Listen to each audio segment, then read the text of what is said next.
Hey girl, hey, welcome back to my channel. It's your girl Misha. Thank you guys for joining me yet again for another review. We are back with a brand new series. Actually, it's back like it never left.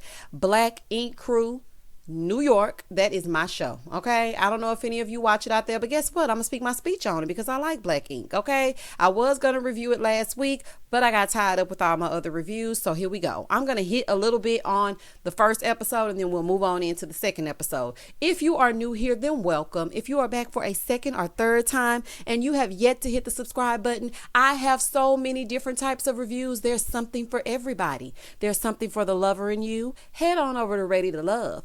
There's something from the ratchet in you. Child, head on over here to Black Ink, child. And couples retreat. There's something for the fool in you, married at first sight. There's something for the polygamist in you, honey, seeking sister wife. Whatever you want, I got it, honey. Just browse through the catalog. All right, child, let's get into it if we gonna get into it. All right, so when the episode first opens up, last episode, okay, let me just hit on this. We found out that Walt was stealing. Child, come on, Walter. Walter is my favorite cast member on Black Ink. And you know why he is? It's because he's so sweet. He's so kind. He's never mixed up in any type of mess. He seemed like a genuine person. Okay. I don't know if this was just a mistake. I don't know if he's, heading down a path of destruction. I'm not sure what exactly is happening, but I have always liked Walter. He was one of my favorite cast members. Now, from last episode, what we did see is Donna no longer wants to work in the shop. She wants to sell CBD oil. Vagina Slayer wants to now take Young Bae's position as lead tattoo artist. Tati was building a house like Mickey Mouse. I don't know what she was doing over there, but now she doesn't want to be a receptionist. She wants some other kind of role. I'm not sure what. C still thinks he's the king of New York. Teddy's still sitting on couches. And now we're on episode 2. All right. So Teddy is talking to Walter, okay, because this is where it left off last week when Walt got caught. And Walt was like, I can explain. I wanted to talk to y'all about it or whatever. I did take some money out the register, but I'm not the one who broke into the shop. So then Teddy shows him the tape and he was like, this looks just like you. Like from the fitted all the way down to the knock knees, dude, this is you. Honey, he didn't quite say that, but y'all know I like to zhuzh things up. So, Walt is still denying it or whatever. And then in the confessional, he was saying he was going through some stuff. And so basically he robbed Peter to pay Paul. He stole out of the register because he had some personal things to take care of. The pandemic hit him hard. He can't file for unemployment, honey. No PPP. Okay, so he just decided to take a little bit from Black Ink. But this is my thing about that. Walter, they said in this episode that y'all have been friends or family or whatever for 20 plus years. I am sure. C's might talk a good game with his old bald head, peanut head, milk dud head self. But to the core, C's does genuinely care about the people in Black Ink. So I feel like if you had just gone to him and said, hey, we didn't foresee COVID happening, bro. I need some help. Like, is there something you can, advance me? Can you loan me some money? C's sitting on 99 different Black Ink stores. Honey, he could have loaned you something. Call the people over at Viacom. VH1 owes y'all a check, honey. It didn't have anything. Y'all didn't have nothing to do with the pandemic. Oh, I just wish it could have went another way. This is just a mess, okay? So he said it wasn't him that broke into the shop. And Teddy was like, well, you do know that's embezzlement. Oh, Teddy, child, y'all ain't no Fortune 500 company, child. He stole something out there, registered down there on 125th. He can give you that $50 back, and y'all can be cool again. I'm just kidding. But anyway, Teddy was all up in arms, honey, because he don't like nothing that goes against C's and Black Ink, okay? So Teddy was like, well, all the evidence is pointing at you. And Walt, it did look just like your walk, honey. So I'm just saying, it definitely looked like you. C's was like, if it wasn't you, then prove it. If it's not you, then prove it. So Walter was like, I can give you the money back right now. He was like, you think this is about the money? This is about your loyalty. This is about me entrusting you with my shop. This is not about the money. And Walter, I have to totally agree with Caesar. If somebody entrusts you with their money, with their livelihood, and you steal from them, child, you can never be trusted again, honey. As much as I like you, you could just never be trusted again. And if he let Puma go over some lemon pepper wings being dropped on the floor, he let Puma go for years behind that wing hitting the floor. You think he ain't gonna let you go over his money? Child. Anyway, in the next scene, Tati shows up to the shop They get a new customer, and so the customer's like, let me have the best artist, okay? So some dude named Spider starts boasting about how he's the best artist, and Crystal didn't like that. And Crystal, it's something about your face that looks a lot different. I don't know if you got fillers. I don't know if those are lip injections. I'm not sure what it is, but you were so pretty before. I don't know why you did something to your face, but something is strange. It doesn't look right. But so this dude Spider is like boasting or whatever, but I wanted to know who Spider was. Like, who are you? And why don't you have on a mask? He was talking out loud and going on Instagram live, honey. It was just too much going on, child. The pandemic is still happening. And especially in New York. I'm surprised they even okayed y'all to film this show. I was thinking that. I'm like, that's strange. Okay, child. Anyway, so he tattoos the lady's scar with a butterfly. And he said he had his own shop before, but now he's here with C's. Okay, so we were introduced to Spider. I guess he's gonna be a new cast member. Out with the old, in with the new. Walt, we gonna miss you, honey. Over in Jersey, Puma is with the family. He's sitting there talking to Shawnee, laying on the bed, and they're talking about, the meeting he had with Teddy. And he said that somebody broke into 125th. He said, I'm gonna give you 3 guesses to guess who it was. And she was like, well, I'm just gonna guess it was Walt. And he was like, yep, you're right. So, Shawnee, she always got an attitude. Something's wrong with her. She always has an attitude about something, honey. Let's not forget you wore a mixie, honey, that got wifed up. Anywho, Puma said, the pandemic, every time I turn on the television, there's somebody else being killed, another black man being killed, and the pandemic showed people's true colors. He's like, look at this whole situation with Walt. He said, I just need to talk to you, but I don't want you to think I'm crazy. And she was like, okay, you can talk to me. And he said, the pandemic is taking a toll on my mental, especially with all the killings and all the COVID deaths and everything that's going on. And I just need some therapy. And I don't want to talk to a Caucasian man. I want to talk to a black man that can relate to me. And let me tell you something, Puma. When I first started watching Black Ink, it was you and your best friend. I can't remember her name. Somebody drop it down in the comments below. I know y'all can remember, honey, because y'all be remembering everything. But it was you and your best friend, and you and her used to go to the strip club. Y'all used to be hanging out. And then, Shawnee was a mixie at the time, and then y'all got it popping, and you found out she was pregnant. And I just knew you weren't going to do right. I just knew you were going to be a co-parenting type of, okay? But Puma, I am so proud of you. You have really turned yourself around. The fact that you want to go and get some therapy shows that you are super mature and you are looking out for the best interest of your family. And I'm very proud of you. And honey, you're looking good these days. Honey, I'm looking at you in your confessional. Skin's clear. Teeth look like they've been brushed. Honey, hair looks like it's been combed. Dreads look like they've been dreaded.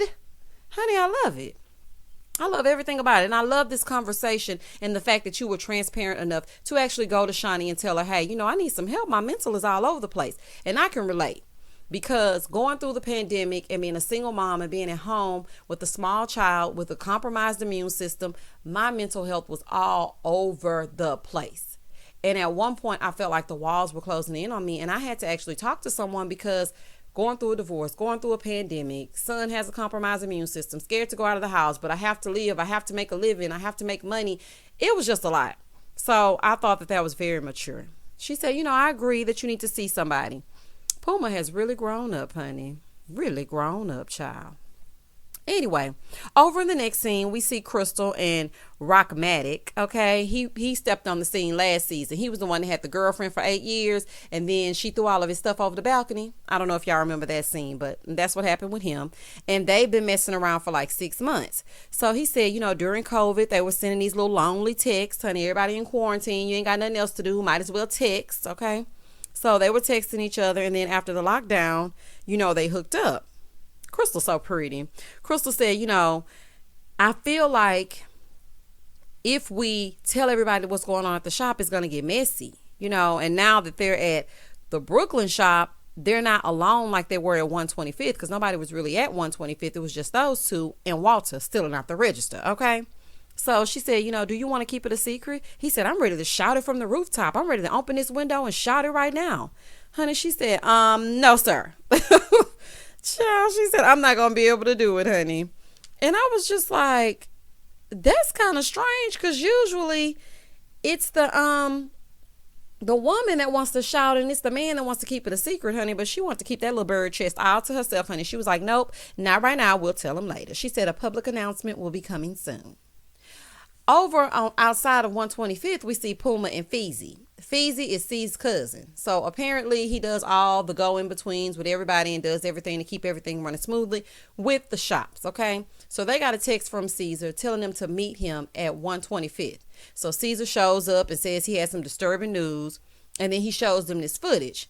Puma said, man, I don't want to say it's him, but it definitely looks like him. And so Feezy was like, that's definitely Walt. And so Puma said, I just need to see his face because I just don't want to believe it's him. Puma has such a good heart. That would be me. And people would be like, it's him, Misha. And I would be like, well, let me just see. Because normally child, I'd be trying to give everybody the benefit of the doubt, child. Stealing and everything else. I'm like, well, let's just see what's going on with him. So Teddy was like, well, he admitted to stealing, but not to robbing the place. Okay. But honey, I just feel like, you're guilty at this point. C said, I don't understand why he would steal from me. I just don't get it. Then here goes C's. So Puma was like, well, I guess he's guilty. And C said, because he stole our wishes out the wishing well. Boy, what? What are you saying? Talking about he stole all the quarters out the wishing well, so he stole their wishes. Well, honey, whatever you wished for, it came true, honey. You own umpteen black ink stores, child. Hush, child. Talking about he stole the... Oh, my God. C's is an idiot. So C's walks them through the shop, okay? He was like, look, so this is the door right here where Walt took a screwdriver and like wedged it in between. And then he came over here. He took my secret stash that nobody would know about unless you work for Black Ink or you know me personally. Even took the gold teeth off of the fake teeth in the case. And I'm thinking, is Walt on some type of crack or some type of drugs? Like a crackhead does these kind of things. And I'm just trying to figure out what would make you want to steal from a place that you've been a part of since the beginning. Like, I just don't understand it, but okay. So anyway, Puma said, well, what if it wasn't him? C's looking at him like, Ninja, please, it's him. Okay. Puma said, well, you know what? I just want to look him in the eye and I just want to talk to him and I want to see exactly why he did this. Oh, Puma, so caring. Anyway, C said, F him. Now, Puma, you just got forgiven after a few years, honey. Stealing is a huge betrayal, okay? He ain't coming back from that. Clearly, Walt has some kind of addiction problems. So, this is a much missed opportunity. Child, you have so many. Like, do you know what I would have parlayed this show into? Look at Sky. She went from a mixie to an IG influencer to owning boutiques. Like, I mean, it could have been so much more for you. Like, people do not utilize the gift when it's being given. Anyway, over on the other side, we see my girl, young Bay, back on the set. Bay said with the pandemic and being home with Nico for a year, it was really hard. And I can imagine, honey, because he's a toddler child trying to figure out what to do and how to do. You better be glad he's not talking. Because when they talk and move, child, that's a whole nother story. So she wants to stay home, but she can't because, she has to make money. So she's working in her shop. So Teddy shows up at Bay's shop, and Bay has her own shop. It's called Diamond Tattoos. Now, when I first saw Bay hit the scene, I looked at her Instagram and I noticed that it said she was a shop owner. So I'm thinking, like, why is she on Black Ink if she owns her own shop? And she said she never really said anything about it because she just wanted to do Black Ink, but she has had this shop for 12 years. So Teddy was like, well, I'm just checking in on you. I just want to see if you got our group text. She was like, yeah, I got it. He was like, well, why didn't you come? And so she said that she had gotten breast implants and they were making her physically ill. Putting those foreign things in your body will really tear you up. And you know what? I was actually thinking about getting a little mommy makeover, but now that I see that, I'm like, oh, no, girl. Oh, no, thank you, child. I'll just keep the little boobs that God gave me, okay? Teddy said, well, how you gonna fix it? She said, well, I had the surgery, and I'm hoping that my symptoms go away. So Teddy was like, well, after the boobs are done leaking, are you gonna come back? Honey, Teddy don't care about nothing besides are you coming back to Black Ink? So she was like, well, you know what? Let me get my recovery and everything together, and then I'll let you know. Babe, that is some bull, honey, because you already recovered if you over here tatting up this man in your own shop. This is the thing about the pandemic. It really opened your eyes to what you don't like and what you do like. When I say that, it's because For years, I've worked at this one job, just stuck. There's a book called Who Moved My Cheese? And I read that book during the pandemic. And it opened my eyes to know that life is really short. You don't know how things are going to change from one day to the next. And if you're in a situation that you're just not happy with, make a change. That's why I started this YouTube channel, because I feel like, you know what, I'm going to go after my dreams. I'm going to start my business. I'm going to do what it is I need to do, because at the end of the day, the only person that really has you is you, because all the jobs closed down. People were fighting for unemployment. Some people didn't have savings. People didn't know how they were going to eat, it just put your life in perspective. So, some people don't want to go back to that old stuff, child. So they're like, look, new and improved, okay? Over at Puma's house, he's doing virtual therapy. So, he said he's skeptical, but he has to talk to somebody, because who does he go to when he's the strong one? He needs someone to talk to. And Puma, when I tell you I can relate. So Puma expresses to the therapist that 2020 took a toll on him. He said, everyone looks at me as this positive person and this strong person, but sometimes I'm more down than they know. Baby, when I tell you Puma is preaching to the choir, okay? The therapist said, well, why do you wear that mask? He said, tell me a little bit about your home and your childhood. And he said, well, my mom was on drugs. I grew up during the crack era, didn't have a dad, didn't know who he was. And I went from my mom's house and living in the black neighborhood to the white area. The white people used to try to fight me because I was black. And then I went back to the Bronx, back to my mom. And right now I don't even talk to my mom, because he said anybody can have a child, but it takes a special person to be a parent. And so, he said he's afraid of leaving his kids and leaving his wife, because he doesn't want his wife to be a single parent. And he wants to actually be there for his family. So the therapist said, it's okay to ask for help. And Puma said, I do feel like everyone needs to talk to someone. So I'm so happy that I reached out to you. And I'm like, I know that's right, Puma. This is my kind of TV. That's real to me. I feel like this season of Black Ink is going to be a throwback to the times of 2013, when the show was real and it wasn't all scripted. Y'all remember what I'm talking about? If you're a true Black Ink fan, when Teddy was randomly marrying Tati because Bay was supposed to be getting married to Rob, and then all of a sudden Sky would come through yelling and hooping and hollering and taking these stupid dumb retreats, and then they would fight for no apparent reason. It's just crazy. But this season, I'm more engaged in this season than I have been in a while. From Walt to Puma talking about mental health, which we all can relate to, it's giving me what it needs to give me, okay? It's giving what it should give, okay? Everyone meets at the flagship shop, and then Tati tells everyone that Donna treated Alex's mom to a BBL. Girl, why you telling everybody that? Tati, you don't be having nothing else to do, honey. Then they show this confessional. Tati, you and these socially distanced boobs. Girl, put them titties away. See, that's what Bay didn't want. Tati, that's what Bay didn't want. Honey, them tatas. She didn't want that. Got herself sick, child, trying to get rid of that.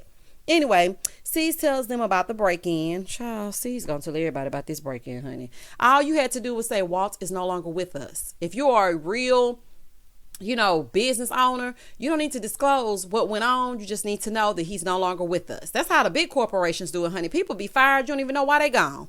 Anyway, so he starts showing them the tape. Everybody's looking like, oh, that definitely looks like him. That's definitely Walt. And he was like, and then when it happened, Walter was the one that was supposed to lock up. So Tati was like, well, it definitely looks like Walter. Then here come Crystal, and she drops a bomb.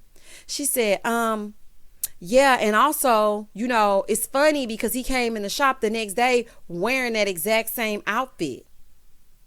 Oh my God. When I tell y'all my mouth was wide open. Oh my, and so C's looking like, what? Puma said straight up, honey, because Puma ain't took his mask off yet, honey. Puma said, y'all are not gonna kill me. When I tell y'all Puma has evolved, honey, he stood up in that mask and he said, what? Face shield all crooked to the side? Like, I know you fucking lying. She was like, yeah, and also another thing that happened is that he was skimming money off the tattoos. Like, a tattoo will cost $1,200 and he will write down $800. In my mind, all I heard was a tattoo was $1,200. Child, what? Honey, I'm used to the tattoos from the hood. You can get 2 for $50. Ain't no telling what they're going to look like or if they're going to be spelled right. But you can get 2 for $50. All right, so she dropped that bomb. And so everybody still looking crazy. And then so Crystal said, the day before he was drunk, started counting money. I'm like, Crystal, you got all the tea and you never said nothing? And so she was like, well, I really didn't want to say nothing because I just wanted to see how it was going to unfold or whatever. So C said, well, he's going to have to pay for betraying me. And that's just what it is. It hurts because he's my family and we've known him for 20 years, but he's done. Nobody's allowed to talk to him. He's not allowed to come around the shop. And, he's done with Black Ink and he's done with the family. I'm like, dang. Ooh, y'all in the mob, honey. C said, no, he's completely 86th. Nobody is allowed to talk to Walter about anything. C's that is nuts, honey. I know he stole from you, but in the real world, you are allowed to be friends with whoever you want to outside of your job. C's, honey, don't get silly. Anyway, so Puma was like, I'm scared for him. Then Crystal gonna tell Tati, yeah, girl, he was also bringing bees to the shop too. He was bringing girls to the shop. I don't really know what he's going through. So you cheating on your wife. You still not the register. Breaking into your job. Like, ugh. Oh, Walter. Oh, my goodness. Anyway, so Puma still feels bad. He goes to talk to Walter in Harlem, okay? Puma, this ain't going to change nothing, child. Walter said, I know what I did. And he was like, but I didn't break into the shop. Walter, you're still denying it. They have the proof. Honey, just say it was you. Walter said, I did short the shop, but the break-in happened. And Walt said, I was just feeling overwhelmed. Puma said, welcome to being a man. I'm like, I know that's right. So Walter said, I had child support and they was going to take me to jail. Honey, nobody was going to jail during the pandemic. That's a lie. Okay. Yes, you need to pay your child support, but you could have called your baby's mother and said, look, I work at 125th. Okay. The cameras are down. I didn't save any money because I didn't foresee this happening. I don't have it right now. But I know she probably was in a bind because the pandemic is happening over there too. And she's like, I need this money. He's like, I don't have it. So then he wants to take care of his kids. So then he stole instead of just asking. The whole thing is just a mess. Okay. So Walter said, it's because of the child support. Puma was like, that's really not an excuse. Okay. You could have asked. And so he was like, I reached out to C's. I asked him and I tried to talk to somebody, but just like nobody was available. He said, so you just rather steal from your job? Oh, my goodness. So then Puma said, you know what, man? Nobody acts like they care about you anymore except me. He said, I'm not even allowed to talk to you. And then he turns around and he tells Walter, all right, man, stay up.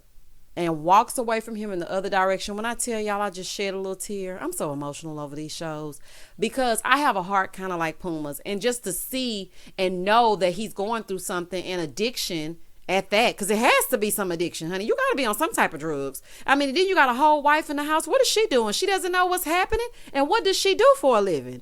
Honey, this is all a mess. And I just hope Walter can get himself together. But you can't steal. Because when somebody builds something from the ground up and then you come with your hand in the pot and you take something that doesn't belong to you, that's a no-no. So this season looks like it's going to be good. Next episode, we see Walter telling his wife that he had to indeed go in the register and she looking at him so shocked like she don't know what's going on. And honey, it's just a mess. So Walter, I hope you sell some comedy tickets and some beanies since that's your job or whatever. Puma, congratulations on growing the hell up. And C's, let's get into this season. All right, y'all. Don't hesitate to like, comment, and share this video. As always, stay safe, stay blessed, spread love, not germs. Peace.